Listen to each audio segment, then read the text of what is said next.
Okay, here we go with the Monday edition of Pro Line. Jim Feist is here. I'm Dave Cokin, and it's too bad there's nothing to talk about today. Boy, I'll tell you what a Sunday of action. And we're going to talk about it in a moment. First, let's update you now.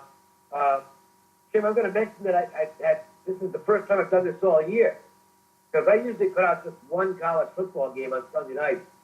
But I like 3 spots this week, and I put up all 3 of the games.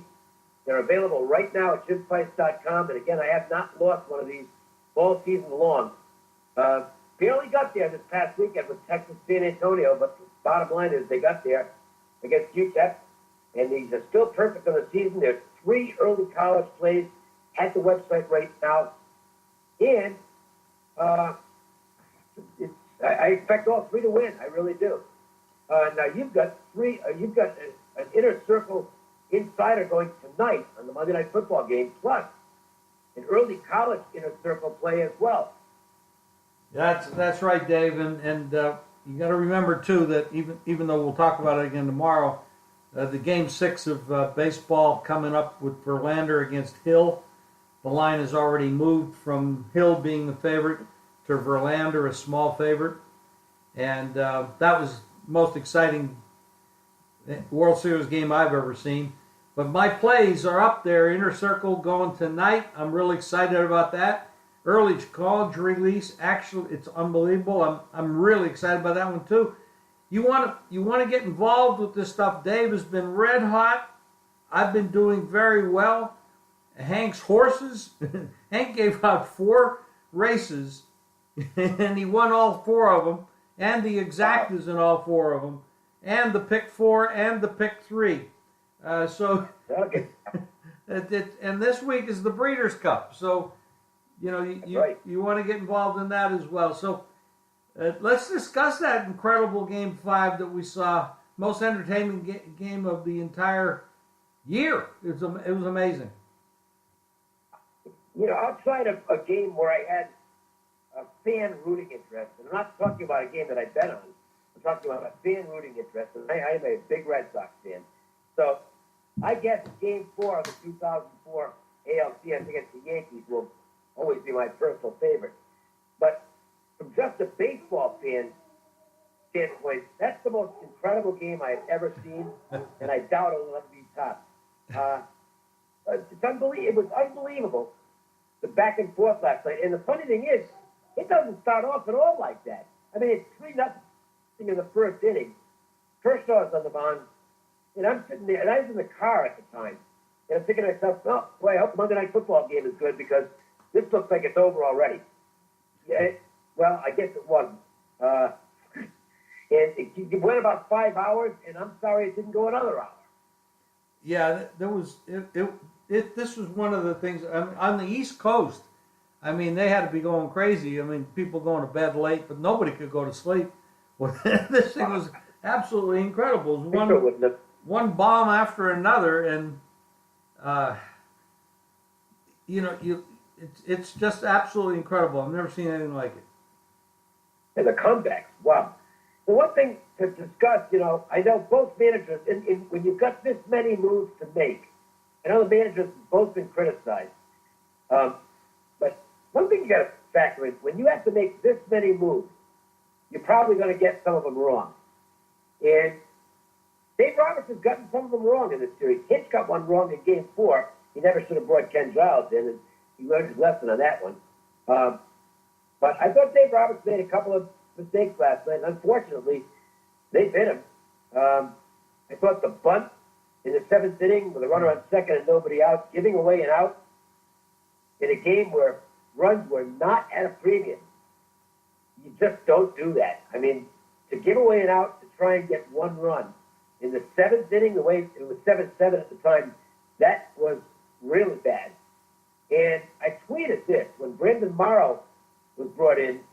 I said, Morrow's been great, but I would be, I don't remember the exact tweet.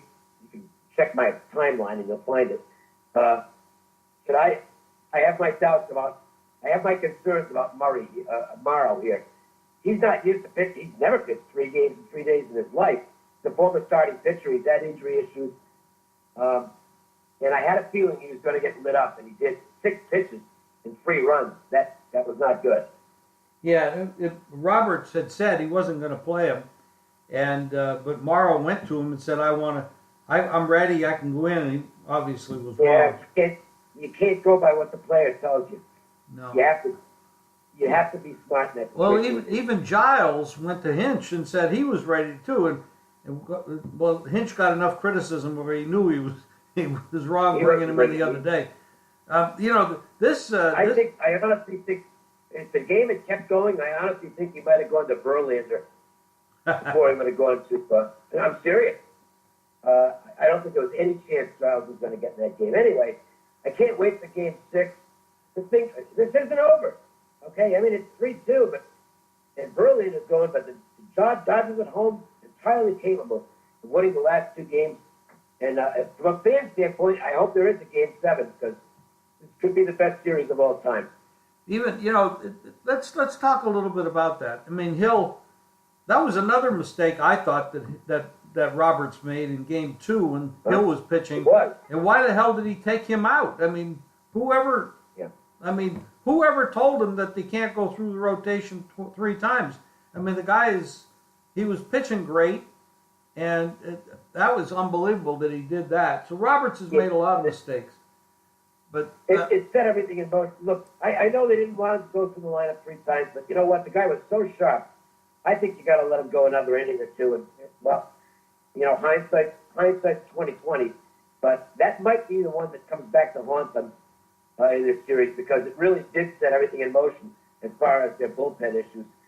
Anyway, I have not played a thing in this World Series. I know you have, and you've had a phenomenal baseball postseason. It's absolutely incredible. I think I've had 11 winners and 2 losses in the playoffs, and I'm excited for Game 6. And I would like to further expand on our conversation a little bit. If there is a Game 7, who do you think pitches for these 2 teams? I think Alex Wood will start the game for the Dodgers if there's a Game 7, and Houston will go to, who was the Game 3 starter? I guess they'll go to McCullers. Well, let me throw this in. Darvish had a great year, and he only pitched 1 inning the other night. And he'll be available. I think they'll use him I think they'll use him out of the pen. Well, I think they'll start Darvish or Wood, and I think Wood actually went longer. He might need a little bit more time, but I think either one of those guys. To be honest with you, I would go Wood because this team kills righties. They're not as good against lefties in the row. Well, look, whoever it is, good luck to him. Yeah, I don't know if it's going to be a launching pad like it was last night, but that was pretty incredible. It's exciting, and I'm glad we had a couple exciting NFL games as well.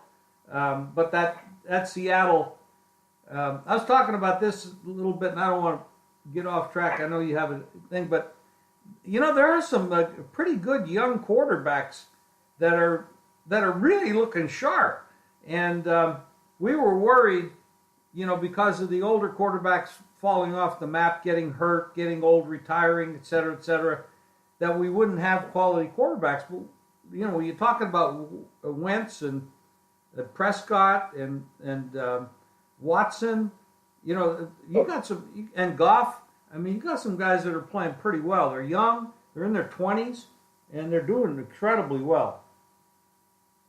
Well, they are, and the Seahawks win it on just an amazing performance by Wilson at the end of the game. That was today's best game. Some other notes, the Bills, I think they've been quietly playing well up to this point, but I think after yesterday, people are really going to start looking at this football team as a serious contender. They, granted, the Raiders were very sloppy, but Tyrod Taylor really manages the game well. They've got a great running back in McCoy. Their defense is really good. This football team is one you better start taking seriously. Yeah, they are definitely a contender and a threat in the AFC East. There's no question about it. there's been a couple of teams that have really turned it around after changing their head coach, and and we've seen two teams change their offensive coordinators and go backwards. Atlanta and the Raiders are two of them, and then we've got the Bills with a new head coach, and we see the Rams with a new head coach, and they're both doing pretty well. When you got rid of Rex Ryan and you got rid of Jeff Fisher, there's been a big improvement. One guy who has not improved, and he was pretty bad yesterday. He's got a sore shoulder, but everybody's banged up. I can't. Sore shoulder or not, that doesn't excuse dumb plays. And Jameis Winston just isn't getting any better. The Bucs have played really bad defense all season. Yesterday, the defense came up and played a good football game, but Winston killed him with 3 more turnovers.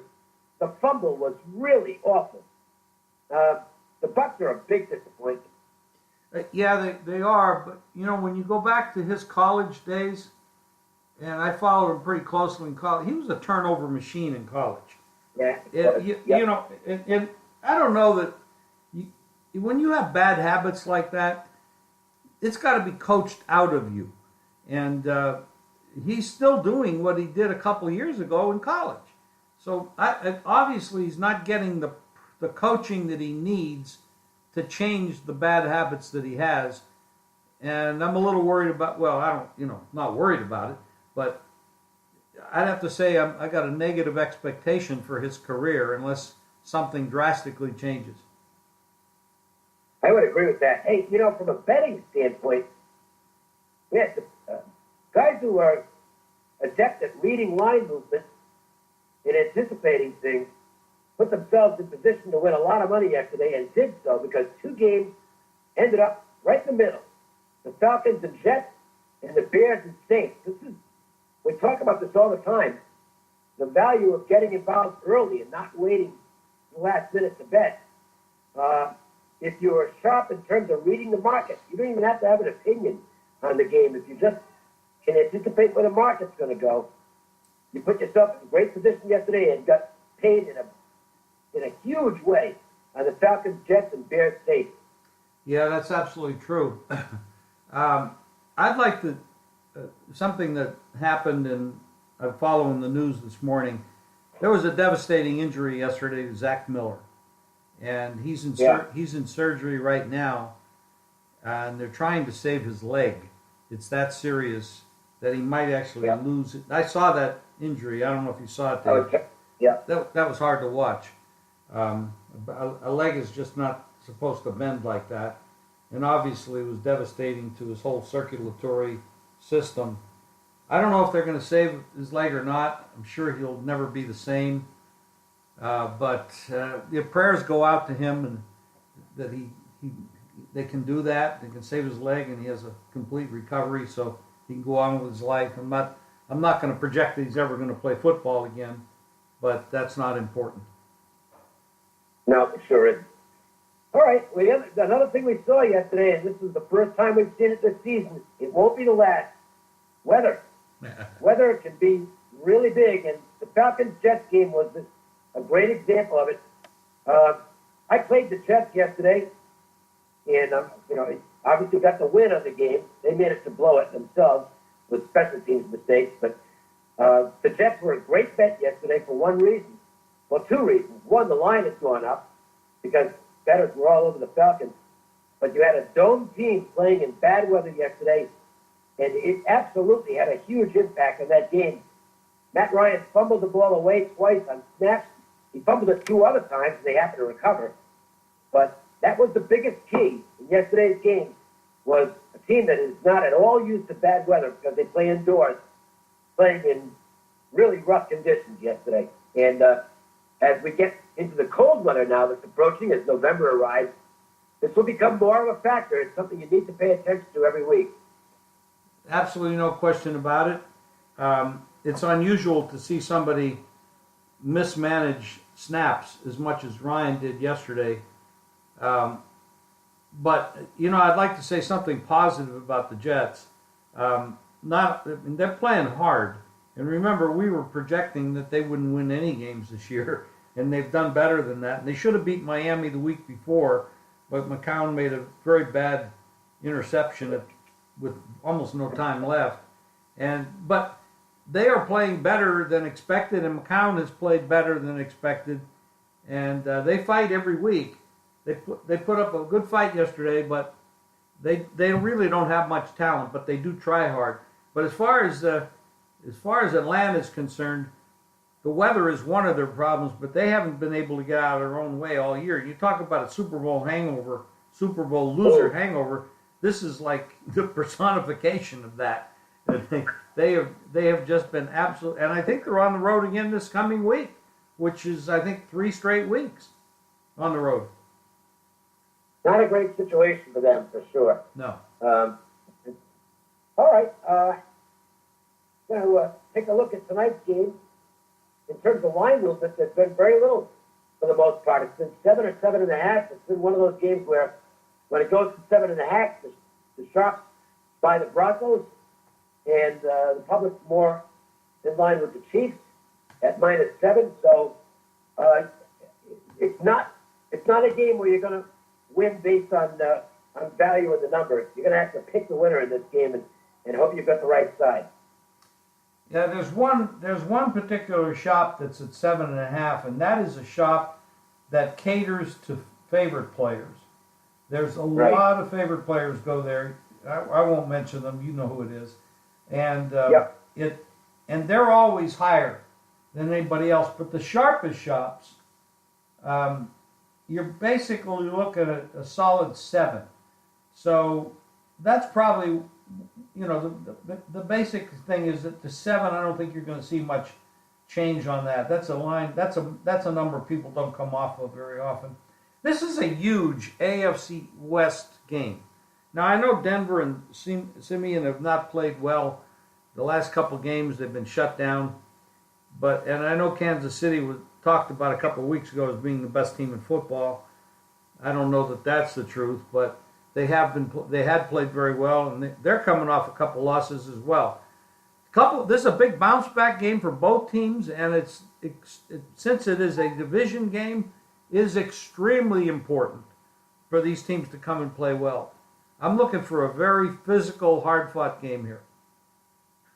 It's going to be fun, and if you want to find out more about it, check out the website, because Jim's got a play on tonight's game. It's a strong one, too. This is an Inner Circle Insider play going tonight. I'll be sitting it out, but I've got my 3 colleges up there, which I've been very excited about. We want to get your free play, and that is going to be in the NBA. And tonight, you've got the Denver Nuggets playing the Knicks, and this is a situational play for me. And I won't say it's a blind play, but it's pretty close to it. When really bad teams win a couple games in a row, I'm going to look to go against them. There's a reason they're really bad teams. They don't play well for long stretches of time. And the Knicks are coming off their resounding victories against Brooklyn and then yesterday against Cleveland.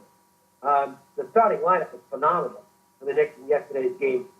They've got to come back in 24 hours. I think that's going to be difficult. Denver also played yesterday, but they had a pretty easy win against Brooklyn. And I think their roster is more suited to playing back-to-back games for the Knicks. So I would go with the Nuggets in this game.